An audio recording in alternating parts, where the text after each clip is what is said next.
મંગલાચરણમ ચિંતા સંતાનાંતારો યત્પાદાંબુજરેણવ શ્રિયાનાંતા નિજાચાર્ય પ્રણમામિ મુર્મુ યદનુગ્રહતો જંતુ સર્વ દુઃખાતિગો ભવેત તમહં સર્વદા વંદે શ્રીમદ્વલ્લભ નંદનમ અજ્ઞાનતિમિરાંધસ્ય જ્ઞાનાંજનશલાકયા ચક્ષુરુન્મીલિतं येन तस्मै श्रीगुरवे नमः नमामि हृदये शेषे लीलाक्षीराब्धिसाय नमः लक्ष्मी सहस्रलीलाभि सेव्यमानं कलानिधिं चतुर्भिश्च त्रिभिस्तथा षड्भिः विराजते असौ પંચધારદયે મમ. જે કાલે આપણે જોયું હતું કે આપણે કોઈ બી પરિસ્થિતિ હોય તેમાં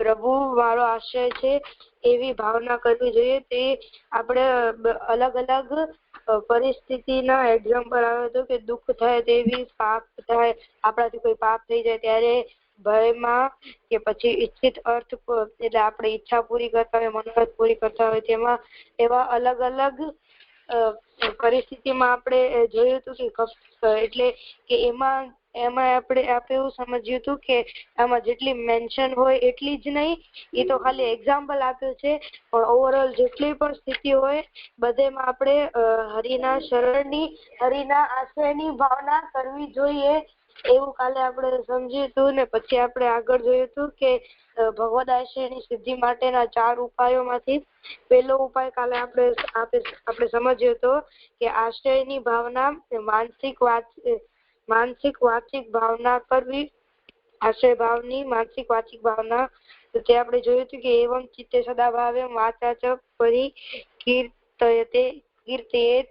એમાં જોયું હતું કે આ પ્રમાણે એટલે કે ઉપર જે બધું આપ્યું છે, ઉપર જે બધી પરિસ્થિતિ મેન્શન કરી છે તે પ્રમાણે હંમેશા ચિત્તમાં હરિના શરણની ભાવના કરવી જોઈએ ને ચિત્તમાં કરવી જ જોઈએ. સાથે વાચા એટલે તેમના કીર્તન પણ કરવા જોઈએ. તો એમાં આપણે એવું સમજાવ્યું હતું કે આપણે ચિત્તમાં તો કરવી જ જોઈએ, પણ ક્યારેક આજુબાજુના વાતાવરણ પરિસ્થિતિને લીધે આપણે બીજા દેવી દેવતાનું આપણે કીર્તન ને કરતા હોઈએ તો તે ન કરવું જોઈએ ને આપણે ઠાકોરજીના કીર્તન કરવા જોઈએ ને ચિત્તમાં આપણે આશ્રયની ભાવના રાખવી જોઈએ, જે મને એવું સમજાયું હતું. અચ્છા, ભક્તિ કઈ કહેવાનું છે? જે મને કાલે એવું સમજાયું હતું કે અશક્ય પરિસ્થિતિ હોય કે સુશક્ય પરિસ્થિતિ હોય, પ્રભુનો આશ્રય રાખવું જોઈએ. આ પ્રમાણે આપણે એટલે આના પહેલા જે બાબત કઈ, એટલે કે હવે એના આગળના શ્લોકમાં તો બધી પરિસ્થિતિઓ કહી હતી, મનસીએ બધી પરિસ્થિતિઓ કહી કે દુઃખમાં કે પાપ થઈ જાય કે પોષણના લક્ષણે કોઈ બી એવી પરિસ્થિતિ છે તો એ પરિસ્થિતિને આપણે કહ્યું હતું કે બ્રેકેટમાં આપણે લેવું જોઈએ. જેના આગળનો શ્લોક છે એ શ્લોક આનાથી રિલેટ, આના આગળના શ્લોકથી આપણે કનેક્ટ કરીને જોયો હતો કે આ પ્રમાણે એટલે આના પહેલા જે વાત કહી છે જેના અનુસંધાનમાં અહીંયા આ વાત કહી છે, આવા પ્રકારે એટલે ऐहिक पारलोके च सर्वथा शरणम हरि. આ પ્રકારે વાચા ચ પરિકીર્તયે, ऐहिक અને પારલૌકિકમાં પણ સર્વથા શ્રી હરિ જ મારા રક્ષક છે આ પ્રકારે ચિત્તમાં ભાવન કરવું. આશ્રયનું અને વાણીથી ભગવત સ્મરણ કરવું, શ્રી કૃષ્ણ શરણમમાં, અને તે રટનને મનમાં પણ ભાવન કરવું. બંને એટલા આપણે અહીંયા મનમાં પણ ઠાકોરજીનું સ્મરણ કરવો જોઈએ, એવી ભાવના કરવી જોઈએ અને વાણીથી પણ રટન કરવું જોઈએ. બંને એટલા માટે કયા છે જેનાથી વાણીથી રટન તો થાય નહીં, કે કોઈ જગ્યાએ એવી પરિસ્થિતિ હોય જ્યાં વાણીથી રટન ન થાય તો આપણે મનમાં એના ભાવનનો એની ભાવના કરવી જોઈએ. અને મુખ્ય ચિત્ત એટલે કે મન માટે અહીંયા કહ્યું છે કોઈ વખતે આ વાણી દ્વારા રટન કર્યા બાદ મનમાં તે વાતનો ભાવના એવી આપણે થતી નથી. ક્યારેક આપણે કોઈ પણ વસ્તુને વાણીથી કહીએ છીએ તો મનમાં એ નથી બેસતી. તો આપણે અહીંયા મુખ્ય મન માટે કયો છે. અને આશય આપણા અંદર દ્રઢ ન થયો હોય, પરંતુ તેનો નિરંતર ભાવન કરવાથી અને નિરંતર રટન કરવાથી એનાથી પણ આશ્રયનો ભાવ આપણા અંદર દ્રઢ થાય છે. એ જે મને એવું સમજાયું હતું.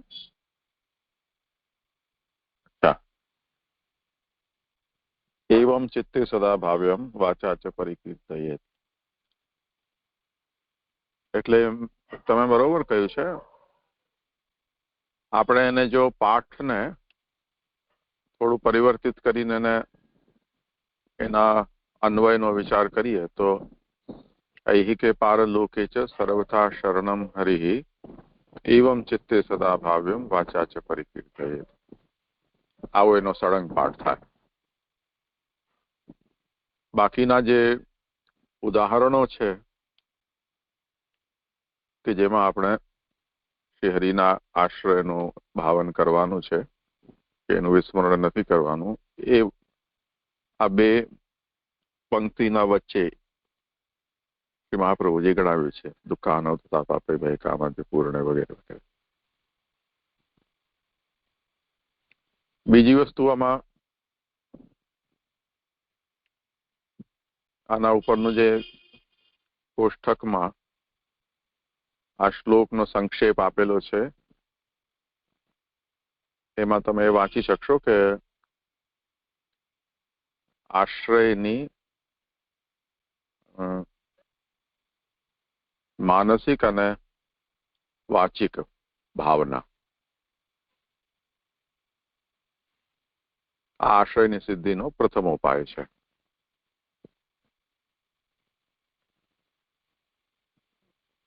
તમે એવો અનુભવ કર્યો છે કે નહીં ખ્યાલ નથી. અમને નાનપણમાં એવા ઘણા અનુભવ થયા છે. કેમ કે ઘર ઘણું મોટું હતું અને પછી ધીરે ધીરે બધા પરિવારજનો અલગ રહેવા જતા રહ્યા. એના પછી અમે મોટા ઘરની અંદર અમે જ રહ્યા ખાલી. વ્યવસ્થા ઘરની 50-60 લોકો રહેતા હોય તે વખત જે હતી તે જ હતી. એટલે જલ પીવું હોય તો એટલે છેટે જવાનું, દૂધ ચાય વગેરે માટે ત્યાં જવાનું, ભોજન માટે કઈક જગ્યાએ, રમવા માટે ત્રીજી જગ્યાએ, ભણવા માટે ચોથી, સુવાનું 5મી, સેવાનું અલગ જ સ્થાન, સ્નાન વગેરેનું સેવામાં જવું હોય તો અલગ સ્થાન. તો જે 50-60 લોકો રહેતા હતા એ ગણતરીથી જે આખી ઘરની વ્યવસ્થા હતી એ જયારે અમે 3 જણા રહી ગયા ઘરમાં ત્યારે પણ એ જ વ્યવસ્થા હતી. કેમ કે એટલું ફાસ્ટ થયું કે એમાં બધું પરિવર્તન કરવાનો અવસર રહ્યો નહીં અને એવી એમાં પોસિબિલિટી પણ દેખાતી ન હતી કે આને કઈ રીતે બધું ફરી પાછું નાનું ટૂંકાવવું. તો કઈ પણ કાર્ય હોય તો બહુ દૂર દૂર જવું પડે. તે વખતે ઉંમર નાની હોય અને બધી જગ્યાની કઈ બત્તીઓ ચાલુ ન હોય, લાઈટ, અને રાત્રે પછી બીજું કોઈ હોય નહીં એટલે અંધારામાં ભય પણ લાગે. અને આપણે 2-3 દિવસ પહેલા જોયું હતું કે હિન્દુસ્તાનમાં આપણે પરદેશમાં જે પ્રાણીઓ ઝૂમાં જોવા મળે એવા બધા પ્રાણીઓ તો આપણા ઘરમાં જ હોય છે. તો એ જે નિશાચર કહી શકાય તેવા બધા જીવજંતુઓ અને પ્રાણીઓ, ચામાચીડિયા અને ઉંદરડા અને બિલાડી, એ વખતે કાનખજૂરા અને વીંછી, સાપ, એવા બધા પણ જૂના ઘરોની અંદર ખૂબ નીકળતા. તો એનો ભય રહેતો. હવે કોઈ કાર્ય આવી જાય કે કોઈ આજ્ઞા કરે કે આ કરવાનું છે ત્યાંથી આ લઈ આવો તો જવું જ પડે. તો એકાકી જયારે જવાનું થાય ત્યારે આપણે આપણો કોન્ફિડન્સ લૂઝ ન કરી દઈએ એના માટે કંઈક બબડતા જઈએ અમે લોકો જતા, જેનાથી અંદરનો ભય ઓછો થાય અને આત્મવિશ્વાસ થોડો વધે. આ વાતો એટલા માટે કહી રહ્યો છું કે જે રટણ છે એનો એક પ્રભાવ છે. આ લૌકિક ઉદાહરણ છે, પરંતુ ભગવત સંબંધી જે શરણાગતિ છે એનું પણ જે રટણ યદિ કરવામાં આવે છે તો પ્રભુ તો આશ્રય છે જ, એક જુદો વિષય છે. મુખ્ય મુદ્દો તો આપણો છે કે આપણે પ્રભુને આશ્રય તરીકે સ્વીકારીએ, એમને આપણા હૃદયારૂઢ કરીએ એ આશ્રયના ભાવને. તો એનો આ ઉપાય છે કે આપણે એનું રટણ કરતા રહીએ. રટણ થવાથી એનો મનમાં પણ પ્રવેશ થાય છે, ચિત્તમાં. અને જે વખતે આપણે રટણ ન કરી શકીએ તે વખતે ચિત્તમાં એનું ભાવન કરવું, એટલે એનું ચિંતન કરવું, અનુસંધાન કરવું, વિચારવું.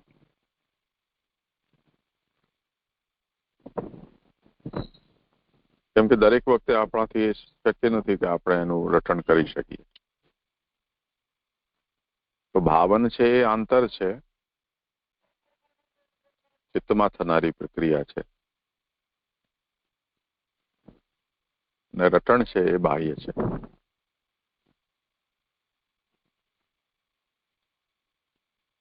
રટણના બે લાભ છે કે જ્યારે આપણે રટણનો મતલબ આપણે એટલીસ્ટ આપણા કાનમાં સંભળાય એટલા ઉચ્ચ સ્વરથી ભગવત શરણ છે એનું ઉચ્ચાર કરવો, શ્રી કૃષ્ણ શરણમ મમ યા હરિ શરણમ વગેરે જે કંઈ પણ. તો એનો એક લાભ એ છે કે આપણા મુખથી જે ઉચ્ચારેલો શબ્દ છે પ્રભુ સંબંધી એ આપણા કાનમાં પડે, એટલે આપણું શ્રવણ આનુષંગિક સિદ્ધ થઈ જાય. અને બીજું લાભ એ છે કે જેના અન્ય કોઈના કાનમાં એ શબ્દ પડે તો એનો પણ ઉપકાર થાય. એના માટે શ્રવણનું કાર્ય કરે છે.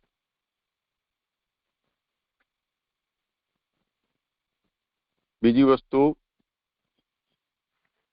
બીજો કોઈ વ્યક્તિ સાંભળી શકે એવા સ્વરથી જ્યારે તમે એનો ઉચ્ચાર કરી રહ્યા છો ત્યારે તમારી જે નિષ્ઠા છે એ નિષ્ઠાનો એક જાતનો આ ઉદ્ઘોષ છે.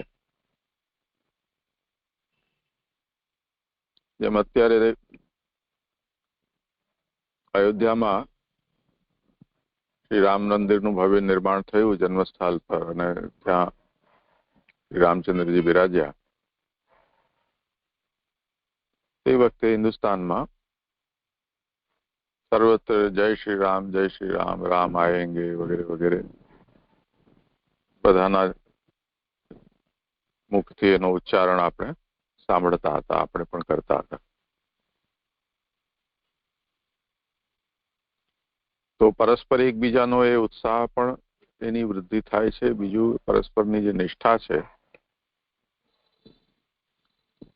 એ પણ પ્રકટ થાય છે. અને એ અભ્યાસમાં જો આવે હરિસ્મરણ, તો એનો બહુ મોટો લાભ છે. સામાન્ય રીતે આપણે કાલે એ વાત જોઈ હતી કે માતાની સાથે સંતાન વધારે રહેતું હોય છે, સમયગાળે છે. એને કારણે ક્યારે પણ કંઈ આકસ્મિક બનાવ બને તો મમ્મી મમ્મી કે માં જે રીતે જે બોલતા હોય તો એ માતાનું જ મોઢાથી ઉચ્ચારણ થતું હોય એ શબ્દનું જ. આ એક જાતનો લૌકિક આપણો અભ્યાસ છે, કેમ કે એ રક્ષણ પોષણ છે એના દ્વારા જ થતું હોય છે. એટલે આ વાત એવી નથી કે કોઈ મનુષ્ય પ્રજાતિ છે એમાં જ આવું થતું હોય, જીવ માત્રમાં એ રીતે જ હોય છે.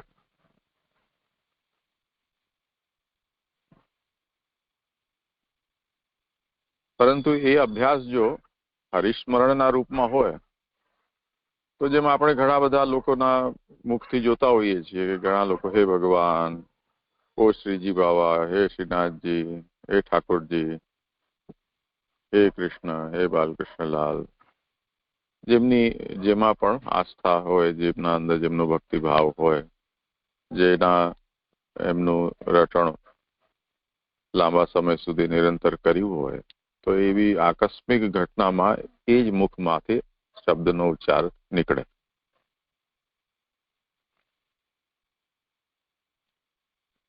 તે જ રીતે જ્યારે બહુ વિષમ સ્થિતિ થઈ જાય ત્યારે પણ નિરંતર અભ્યાસ રહ્યો હોય તો અંતિમ અવસ્થામાં પણ ભગવત સ્મરણ છે એ સહજતાથી થઈ શકે. નહીં તો મોટે ભાગે જે શરીરની પીડા છે કે રોગ છે કે લૌકિક ચિંતા છે, સંતતિ કે ધન સંપત્તિના વિષયમાં, એ બધાના ચિંતનમાં ને એ બધાના જે ઉદ્વેગમાં મનુષ્યના પ્રાણ જતા રહેતા હોય છે. તો ચિત્તમાં ભગવત શરણાગતિ, ભગવદ આશ્રયનું ભાવન અને મુખથી એનો ઉચ્ચાર કે રટણ, આ બંને વસ્તુ એ બહુ જ મહત્વનું છે. એ વાત આમાં ખાસ વિશેષ રૂપથી સમજવાની છે. એ નિરંતર રહે તો જે પરિસ્થિતિઓ અહીંયા ગણાવી છે એમાં ભગવદ આશ્રય નો અનુસંધાન રહી શકે, ટકી શકે. દુઃખાનવ તથા પાપે ભય કામાદ્ય પૂર્ણે ભક્ત ધ્રુવ ભક્તિ ભાવે ભક્તિશ્ચાતિક્રમે કૃતે અશક્ય વા સુશક્ય વા સર્વથા શરણમ હરિ. તો હરિ સર્વથા શરણમ, આ જાતનું જે અનુસંધાન છે આ બધી પરિસ્થિતિમાં તો જ નભી શકે જો નિત્ય નિરંતર ચિત્ત અને વાણીમાં હરિશરણમનો અભ્યાસ બનેલો હોય. તો તે સ્થિતિમાં માણસ નીંદરમાં હોય અને અચાનક કોઈ જોરથી અવાજ પડે તો પણ જાગતાની સાથે એના મુખથી ભગવત નામનો જ ઉચ્ચાર નીકળે. એટલે આધુનિક મનોવિજ્ઞાન એમ કે છે કે એક આપણું જાગૃત મન હોય છે અને એક અજાગ્રત મન હોય. તો એ અર્ધજાગ્રત કે અજાગ્રત જે મન છે એની અંદર કોઈ વાત ઘુસાડી દેવી, એવી ઘુસાવી દેવી કે એ જ્યારે પણ અવસર આવે ત્યારે એમાંથી એ જ નીકળે. એના માટે આ નિરંતર અભ્યાસ જરૂરી છે. તમે કોઈ વખતે ફાયર ફાઈટર્સ એ લોકોના વિડીયો ક્લિપ જોયા હોય, ન જોયા તો જોજો. કેમ કે એમને હંમેશા હાઈ એલર્ટ ઉપર રહેવાનું હોય છે. એ જ રીતે આર્મી છે વગેરે એમાં પણ એવું જ હોય છે. તો એ વસ્તુ તમે જ્યારે અવસર આવે તે વખતે તમારું ડ્રેસ, તમારા હથિયાર, કે જે પણ બીજા સાધનો જે વાપરતા હો તમે, તે તમારા વાહનો,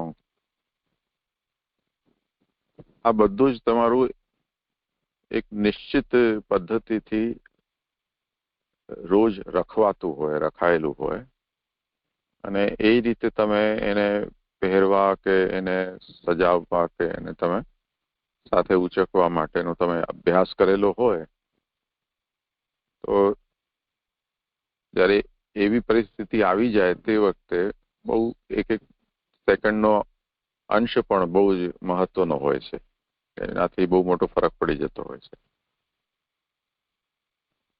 તો ઝટપટ તમે અમુક સેકન્ડની અંદર તૈયાર થઈને તમારા વાહનને ચાલુ કરી શકો એવી તત્પરતા, એવી તૈયારી, એવી સુસજ્જતા એ શીખવવામાં આવે છે. એટલે ફાયર ફાઈટર્સ જો મલ્ટી સ્ટોરેડ બિલ્ડિંગમાં રહેતા હોય, એમના ચેમ્બર હોય કે ફ્લેટ હોય, તો લિફ્ટ કે પગથિયા ઉતરવામાં જે સમય જાય એ તો બહુ મોંઘો સમય કહેવાય. એટલી વખતમાં તો પ્રલય થઈ જાય, આગ લાગી હોય ત્યાં. એટલે ત્યાં પગથિયાના વચ્ચે એક લાંબો સ્ટીલનો બાંબુ હોય. તો ફાયર ફાઈટરે જેવો કોલ આવે, જો એ પોતાના ત્યાં રૂમમાં કે ફ્લેટમાં હોય તો લિફ્ટ કે પગથિયાનો ઉપયોગ ન કરીને સીધો બાંબુમાં જ બંદરની જેમ ચીપકી જવાનું અને સરળ કરતા નીચે અમુક સેકન્ડમાં પહોંચી જવું, એવો એમને અભ્યાસ કરાવવામાં.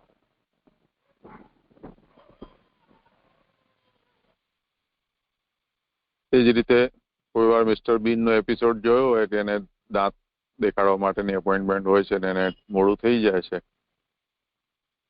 તો એ પોતાની કારમાં જ કપડાં બદલી લે છે, દાંતણ પણ કરી લે છે અને બધું કરતા કરતા એ ત્યાં પહોંચે છે. તો એ પણ એવો અભ્યાસ આપણો હોય નિરંતર, તો અવસર આવે તો આવું બધું આપણે કરી શકીએ. અભ્યાસ ન હોય તો ન કરી શકીએ. તો એના માટે આ જે મહાપ્રભુજી આજ્ઞા કરી રહ્યા છે કે જે શરણાગત છે એને એક દિવસ સંકલ્પ કર્યો કે ચલો શ્રી હરિ મારું શરણ છે, પરંતુ ચિત્તમાં એનું ભાવન કે નિરંતર એનું જો રટણ કરવામાં નથી આવ્યું, તો જ્યારે એનો અવસર આવશે તે વખતે એનું સ્મરણ નહીં થાય, વિસ્મૃત થઈ જશે.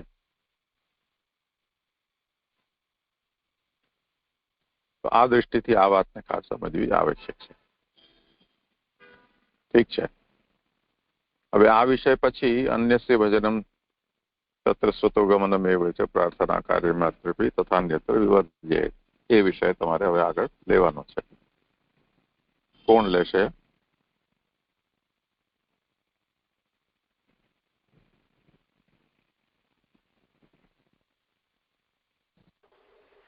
જે હું કરું? હા, કર. જી. અન્યસ્ય ભજનમ તત્ર સ્વતો ગમનમેવ ચ પ્રાર્થના કાર્ય માત્રેપી તથાન્યત્ર વિવર્જયેત. અર્થ, હરિ સિવાય બીજાનું ભજન અને ત્યાં પોતાથી ગમન કરવું અને કાર્ય માત્રમાં અન્યની પ્રાર્થના, આ ત્રણ તો વિશેષ કરી ત્યાગ કરવા. જે આમાંથી મને એવું સમજાય છે કે કેપ્શન પ્રમાણે આપણે જઈએ તો આશ્રય ભાવની માનસિક વાચિક ભાવના, તે આપણે સમજી લીધું ને. બીજો જે છે ભગવદાસજીની સિદ્ધિ માટેનો બીજો ઉપાય છે જે અન્યાશ્રય ત્યાગ, તે આમાં સમજાવે છે મહાપ્રભુજી. તો અન્યાશ્રયના આમાં મહાપ્રભુજી ત્રણ રીતે બતાવ્યું છે કે એક તો બીજા દેવી દેવતાનું ભજન કરવું, પછી બીજો કે એના કોઈ બી કાર્યમાં આપણે બીજો ઉપાય છે કે એમની પ્રાર્થનાનો ત્યાગ કરવો, એમની પ્રાર્થના બીજા દેવી પ્રાર્થના ન કરવી, ને જે ત્રીજો પોતાથી ગમન કરવું તે મને સમજાયું નહીં. બાકી મને એટલું સમજાય છે કે આપણે અન્યાશ્રય ત્યાગ કરવો જોઈએ, કે આપણે આશ્રય હશે તો આપણે આશ્રય કેવી રીતે સિદ્ધ થશે? આપણે જ્યાં સુધી બીજા દેવી દેવતામાંથી આશ્રયનો ત્યાગ નહીં કરીએ ત્યાં સુધી આપણે શ્રી ઠાકોરજીમાં આશ્રય કેવી રીતે થશે? એટલે આપણે અન્યાશ્રયનો ત્યાગ કરવો જોઈએ, જે મને એવું સમજાય છે.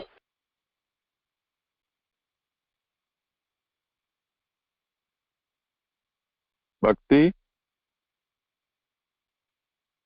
કઈક એવું છે? એમના ત્યાં ગમન કરવું એટલે કે આપણે અહીંયા જે ત્રણ અન્યાશ્રય માટેના ત્રણ જે બતાવ્યા છે કે એમની પ્રાર્થના નહીં કરવી, કે એમના ભજન નહીં કરવાના, કે બીજા દેવી દેવતા શ્રી કૃષ્ણના અલાવા કોઈ બીજા ભજન હોય એ આપણે નહીં કરવાના, એને પ્રાર્થના નહીં કરવાની. અને બીજું એમના ગમન કરવું એટલે એમના મંદિરમાં કે એવી કોઈ જગ્યાએ જવું નહીં પડે છે. મને આમાં એવો પ્રશ્ન છે કે આપણે પહેલા કહ્યું હતું કે આ એકદમ પ્રાથમિક જે છે એમના માટે પણ આ પ્રાથમિક લેવલમાં જે શરણાગત છે એમના માટે પણ વિવેક ધૈર્ય આશ્રય છે, અને જે એકદમ ઉચ્ચ છે એમના માટે પણ વિવેક ધૈર્ય આશ્રય છે. જે ઉચ્ચ જે આ વાત એક પ્રમાણે જોઈએ તો એ તો પ્રથમ લેવલ માટે તો થઈ ગઈ કે હા એમને ખબર નહીં હોય, હમણાં શીખે છે તો હા એમ પ્રાર્થના નહીં કરવાની કે એમના મંદિરે નહીં જવાનું. પણ જે ઉચ્ચ માટે હોય, એકદમ ઉચ્ચ હોય, જે બધું જાણતા હોય કે પ્રહરી સિવાય એમનું કોઈ બીજું છે નહીં, તો પછી એ લોકોને એવી કોઈ મજબૂરી આવી જાય કે એમના પરિવારમાં એવું કોઈ હોય નહીં ને એમ કહે કે ના તમને આ કરવું જ પડશે, તો ત્યારે એમને શું કરવું જોઈએ? બંસી, શું આપી શકાય ઉત્તર આનો?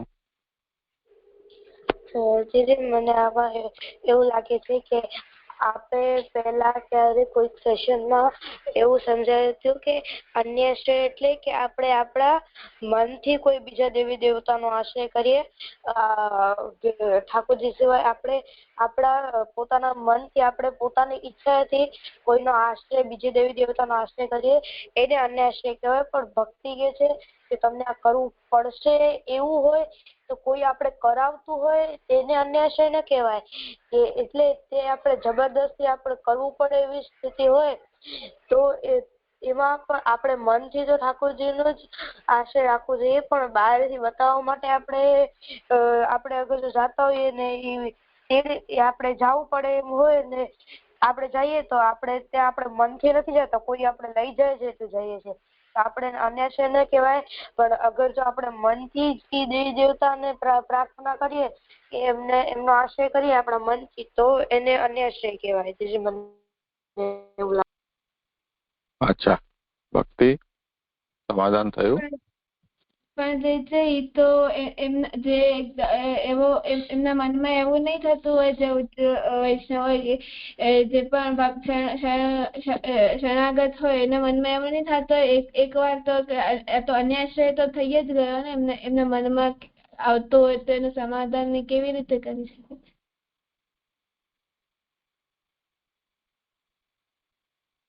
એમના મનમાં એવું ઉદ્વેગ થતો હોય કે મારાથી અન્યાશ્રય થઈ ગયો, ઠાકોરજી અલાવા એવું કઈ થતું હોય તો?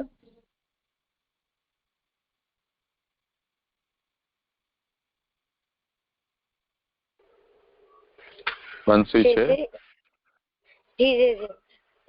એમાં મને એવું લાગે છે કે આપણે કહ્યું હતું કે જેમ આપણે કોઈ મંદિર સામેથી પાસ થતા હોઈએ તો આપણે એવું નહીં કે દેવનું અપમાન કરીએ. આપણે જો કોઈ મંદિરે જઈએ બીજા કોઈ દેવી દેવતાના, તો તેને આપણે અવાજ બંધ થઈ ગયો. હવે આવે છે? હા. તો મને એમાં એવું લાગે છે કે આપણે જેવી રીતે સમજાવ્યું હતું પેલા કે આપણે કોઈ મંદિર પાસેથી પાસ થતા હોઈએ તો તેમને દેવી દેવતાને ઇગ્નોર કરીને હાલી જઈએ તો તે તેમનું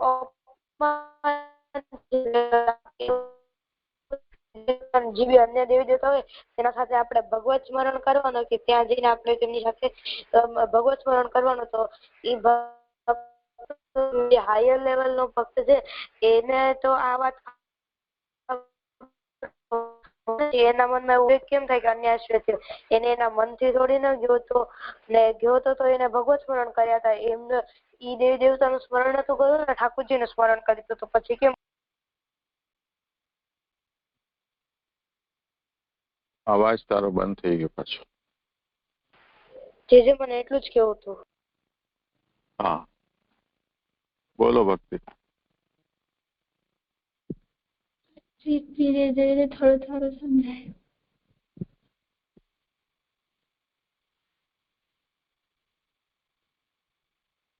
એટલે બંસીએ જે કહ્યું ને એમાં એ વાત ખાસ સમજવાની છે કે આશ્રય અને અન્યાશ્રય એ મુખ્ય રૂપથી તો આપણી આંતરિક આસ્થાનો વિષય છે. વાણી અને વ્યવહાર એમાં આપણે શું કરીએ છીએ એ એના પછીનો વિષય છે. એટલે તાત્પર્ય એ છે કે આપણા મનમાં આશ્રય દ્રઢ છે, કોઈ અન્ય દેવી દેવતાથી કોઈ પ્રકારની કામના કે ભય આપણા મનમાં નથી, પરંતુ આપણી નિર્બલતાને કારણે કે પરાધીનતાને કારણે લૌકિક દૃષ્ટિથી કોઈકના પ્રેશરમાં આપણને કંઈક એવો વ્યવહાર કરવો પડતો હોય કે જેને અન્ય આશ્રય કહી શકાય.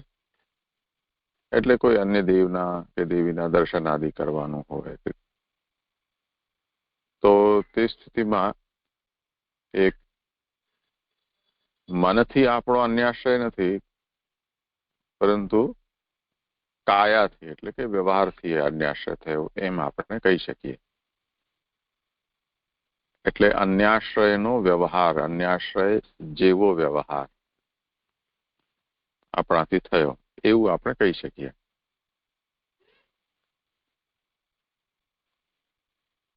હવે પ્રશ્ન એ છે કે એની પણ ગ્લાનિ આપણને થઈ રહી છે, એવું આપણને કરવું પડ્યું.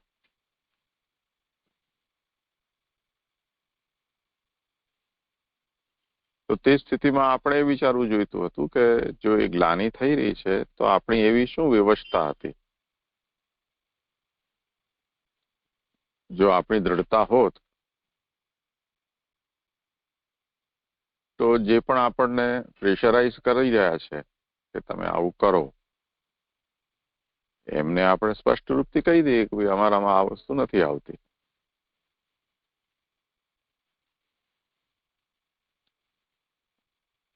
એનું એક ઉદાહરણ આપું છું કે ભારતનો ઉપરાષ્ટ્રપતિ હતો એક હમીદ અંસારી. એને કોઈ પબ્લિક ફંક્શનમાં બોલાવવામાં આવ્યો અને ત્યાં દીપ પ્રાકટ્ય કે આરતી કે સરસ્વતીની કે એવું કંઈક હિન્દુ ધર્મની કોઈ ધાર્મિક વિધિ એ કાર્યક્રમની શરૂઆત થઈ રહી હતી. હવે ઘણા લાખોની મેદની હતી અને ઘણા બધા પ્રભાવશાળી લોકો મંચ ઉપર પણ હતા.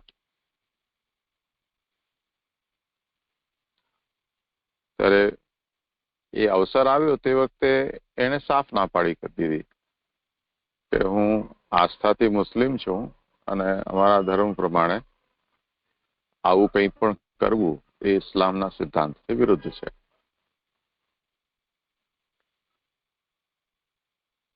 આલોચના થઈ, પણ મારી દ્રષ્ટિએ એને જે કર્યું એ ઠીક હતું. બેવકૂફી એ લોકોની હતી કે જેમણે એને આવું કરવા માટે પ્રેરિત કર્યો. એ લોકો મૂર્ખ હતા, કેમ કે એ લોકો પોતે એવા જ સેક્યુલર ટાઈપના હિન્દુઓ મોટે ભાગના હોય છે કે એમની પોતાનું કોઈ કમિટમેન્ટ હોતું જ નથી.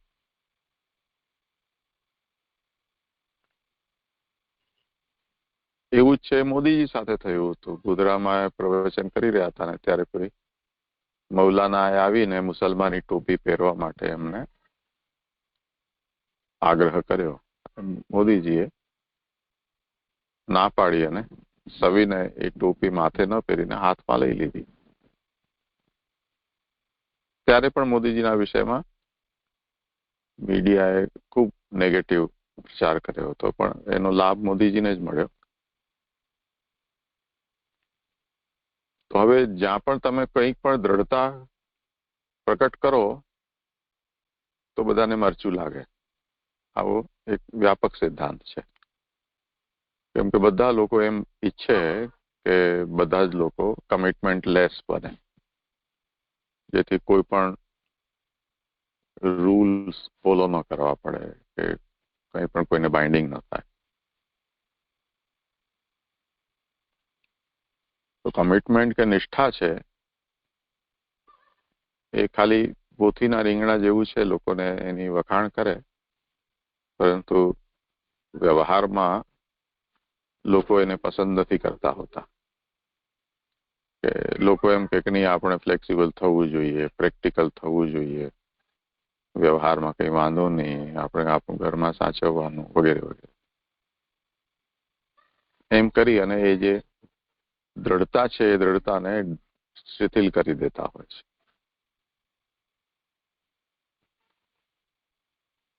તો હવે અહીંયા આપણને એ વાત સમજવાની છે કે આંતરિક નિષ્ઠા છે એટલે આશ્રય કે અન્યાશ્રય એ એક પક્ષી વિચારનો વિષય નથી. એક તરફ જીવાત્મા છે તો બીજી તરફ ભગવાન છે કે જેને આપણે આશ્રય માની રહ્યા છીએ. એક આપણા પક્ષથી વિચાર થાય કે આપણે કંઈક કર્યું તો એ ઉચિત કર્યું કે અનુચિત કર્યું. બીજું, આપણે જે કર્યું છે એને ભગવાન કઈ દ્રષ્ટિથી વિચારશે, આ બીજો વિચાર થયો. તો હવે એને જ આપણે આપણા લૌકિક રીતે વિચારી લો. કોઈ વ્યક્તિની સાથે આપણો એવો સંબંધ છે ઘનિષ્ઠ અને અંડર પ્રેશર આપણને કંઈક એના માટે એવું કંઈક કરવું પડી રહ્યું છે કે જે આપણને ગમે નહીં, પણ આપણે કર્યું.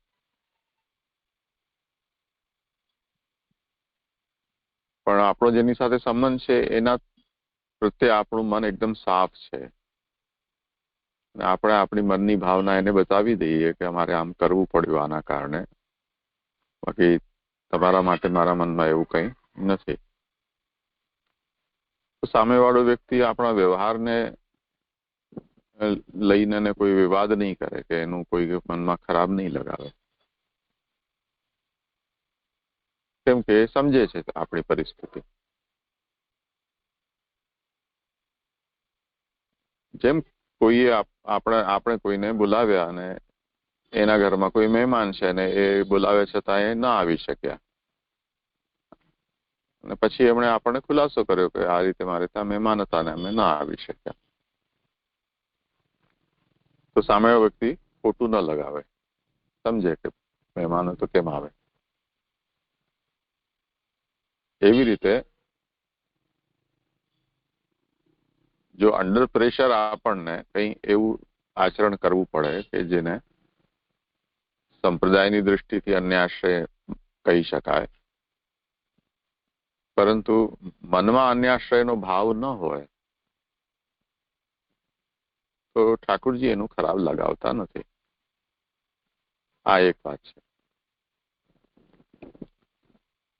આપણા અંદર ગ્લાનિ થઈ રહી છે એવા વ્યવહાર કરવાને કારણે, તો થવી જોઈએ. આપણે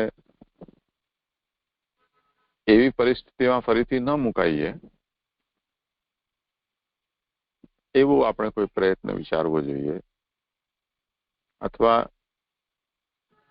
આપણા ઉપર કોઈ પ્રેશર કેમ કરી જાય, આપણે એને કેમ સ્પષ્ટ ન કહી શકીએ આપણી વાત.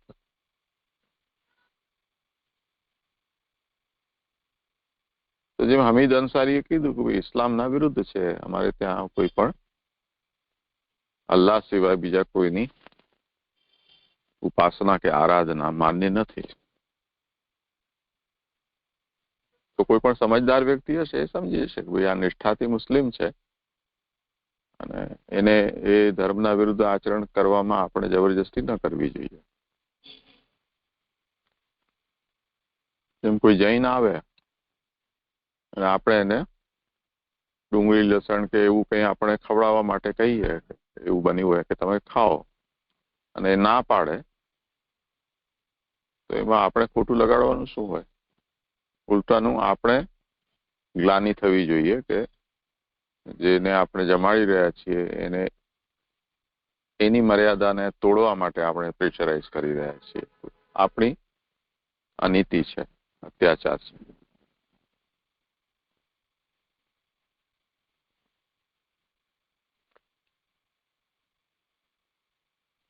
આવ્યું વિષય સમજમાં?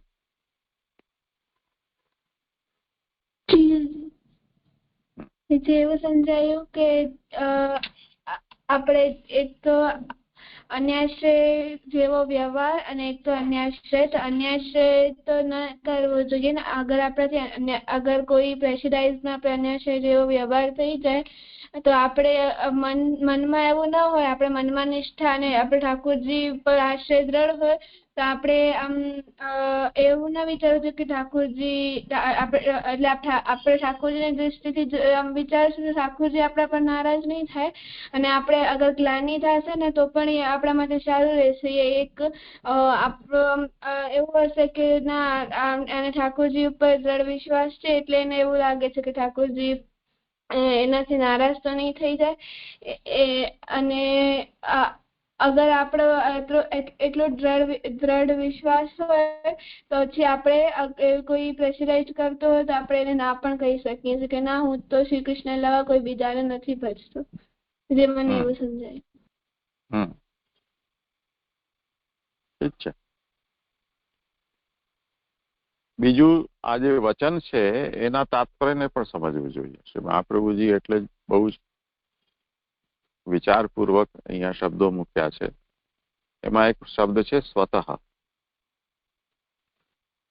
સ્વતઃ અન્યસ્ય ભજનમ. સ્વતઃ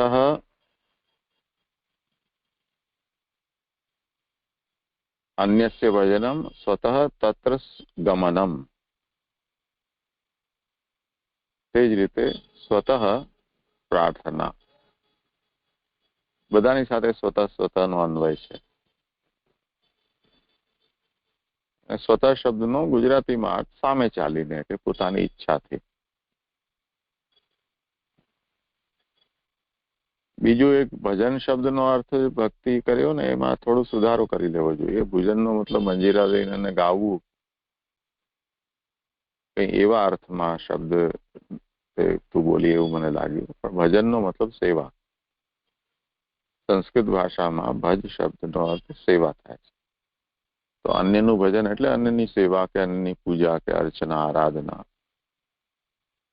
એના જેટલા પણ પ્રકારો છે એ બધા ભજન શબ્દમાં આવી ગયા. એટલે એમાં ગાવું પણ આવી ગયું, મંત્ર જપ પણ આવી ગયો, કીર્તન, એમની અનુષ્ઠાન, યજ્ઞ હવન,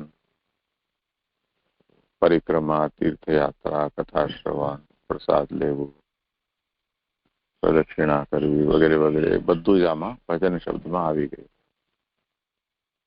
તો અન્ય દેવનું ભજન, તત્ર સ્વતો ગમન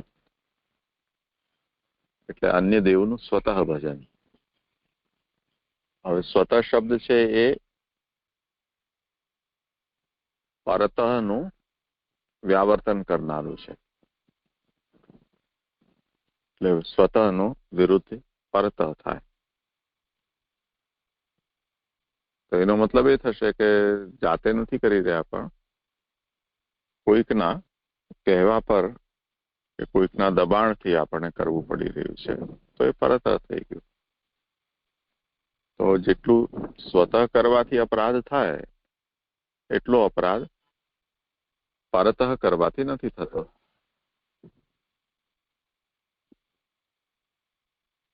તો સ્વતઃ ભજન એ મોટો અપરાધ છે, પરતઃ ભજન ઓછો છે. ના, મને વાર લાગશે પછી. તો સ્વતઃ અન્યસ્ય ભજનમ અન્યસ્ય સ્વતો ભજનમ એમ કરો. તત્ર સ્વતો ગમનમ, સ્વયં જવું. અને એક અંડર પ્રેશર આપણને જવાનું થાય. પણ આમાં એટલું સમજવું જોઈએ કે જેમ હમીદ અંસારી ઉપર કોઈ પ્રેશર નહોતું કે તમે સરસ્વતીનો દીવો કરો કે આરતી ઉતારો. એમણે જે લોકોએ પણ એમને કહ્યું છે એમને એ રીતે કહ્યું જાણે બધા લોકો કરતા હોય તો તમે પણ કરી નાખો. તમારા અંદર એમના પ્રત્યે નિષ્ઠા આસ્થા છે કે નહીં, ભક્તિભાવ છે કે એનાથી કોઈ લેવા દેવા નથી. એક આ રિચ્યુઅલ છે એમ સમજીને કરી લો.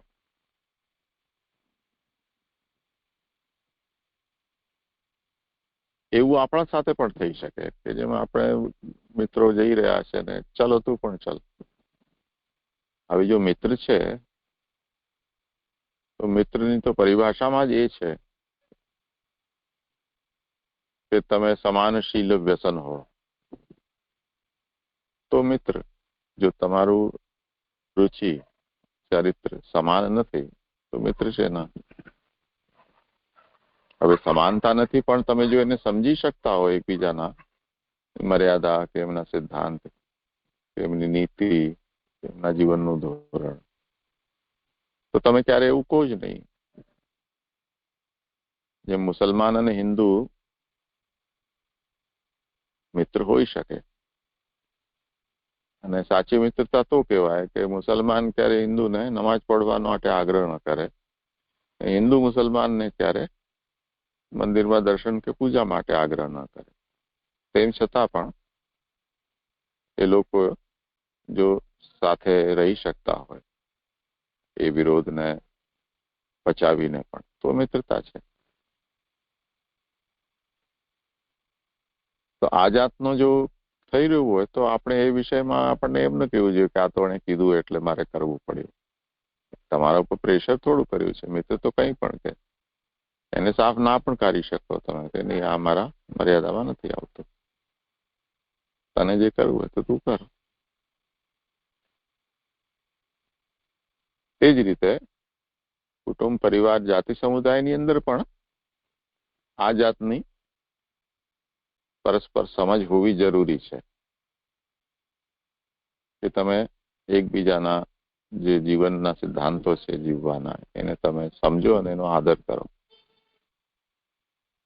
તમે તમારો સ્થાન કે તમારું જે બહુમત છે એનાથી કોઈના ઉપર દબાણ ન લાવો. એટલે એ પોતે કમિટેડ હોય કે હું પણ તમારા જેવો જ છું, વૈષ્ણવ છું કે શૈવ છું કે શાક્ત છું, જેણે જે ઘોષણા કરી હોય. તો કોઈ વૈષ્ણવ હોય અને વૈષ્ણવ આચાર પાડવા માટે તો આગ્રહ કરે તો એમાં કઈ અનુચિત વસ્તુ નથી. પણ વૈષ્ણવ હોય અને શૈવને એમ કે તું આ કર, કે શૈવ હોય વૈષ્ણવને એમ કે તું શૈવનો આચાર પાડ કે શિવરાત્રીનું વ્રત કર,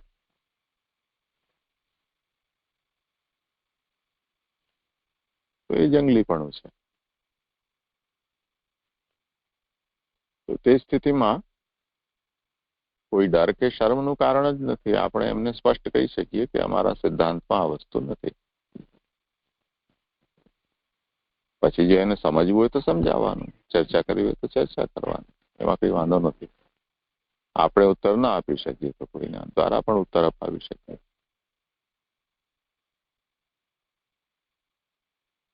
તો આ વાત અહીંયા ખાસ સમજવી જોઈએ આપણને. એમાં ગ્લાનિનો કોઈ વિષય નથી. આવ્યો વિષય સમજમાં?